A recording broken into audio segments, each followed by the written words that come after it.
आज आपण दिवाळी स्पेशल बनवणार आहोत मैद्याची चकली। त्याच्यासाठी मी इथे अर्धा किलो मैदा घेतलेला आहे, व्यवस्थित चाळून घेतलेला आहे। ते आपण एका कपड्यामध्ये व्यवस्थित बांधून घेणार आहोत। अशा पद्धतीने पोटली बनवून घेतलेली आहे। ती आपण एका चाळणीमध्ये किंवा एखाद्या भांड्यामध्ये ठेवून गरम पाण्याच्या भांड्यावरती ठेवायची आहे। वरती झाकण ठेवायचं आहे आणि हे 15 मिनिटं आपण वाफवून घेणार आहोत मध्यम आचेवर। 15 ते 20 मिनिटं झालेली आहेत। आता मी गॅसची फ्लेम बंद करते आणि हे थंड करून घेते। वाफवून घेतलेला पीठ आपण भांड्यामध्ये काढून घेऊया। हे पहा, अशा पद्धतीने वाफवून घेतलेलं आहे आणि ते आपण इथे फोडून घेणार आहोत।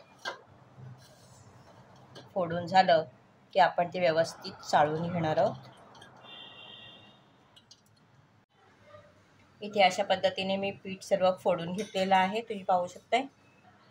आता हे पीठ आपण पिठाच्या चाळणीने चाळून घेणार आहोत। पीठ व्यवस्थित चाळून घेतलेलं आहे। आता इथे आपण मसाले ॲड करणार आहोत। त्याच्यासाठी मी इथे घेतलेला आहे 1 टीस्पून हळद, 1 टीस्पून धणा पावडर, 1 टेबलस्पून लाल मिरची पावडर, 2 टेबलस्पून सफेद तीळ आणि चवीप्रमाणे मीठ। हे सर्व जिन्नस आपण ह्याच्यामध्ये मिक्स करून घेणार आहोत। मिश्रण छान मिक्स करून घेतलेलं आहे। त्याच्यामध्ये तुम्हाला हवं असेल तर 1 छोटा चमचा ओवा आणि 1 छोटा चमचा जिरा पावडर त्याच्यामध्ये ॲड करू शकता। बाकी सर्व मसाले तुम्ही तुमच्या आवडीप्रमाणे त्याच्यात मिक्स करू शकता। थोडं थोडं पाणी टाकून पीठ चपातीच्या पिठाप्रमाणे मळून घेणार आहोत। पीठ छान मळून झालेलं आहे। त्याच्यामध्ये आपण टाकणार आहोत 1 टीस्पून तेल।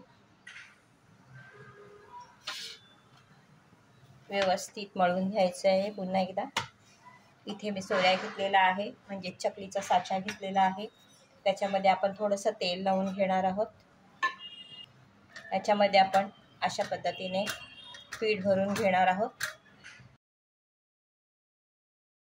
तर झाकण लावून घ्यायचं आहे। झाकण लावून झालं की तो आपण चकल्या पाडून घेणार आहोत। साईडला मी तेल गरम करायला ठेवलेलं आहे।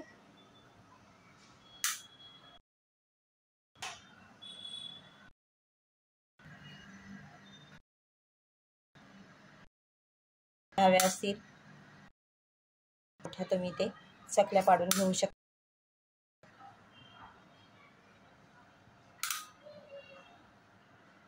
इथे मी तेल मध्यम आचेवरती गरम करून घेतलेलं आहे। आता आपण त्याच्यामध्ये चकल्या तळून घेणार आहोत। एका साईडने व्यवस्थित शिजली की लगेच त्यात तरंगत करायची आणि दोन्ही बाजू घ्यायच्या आहेत, तळून घ्यायच्या।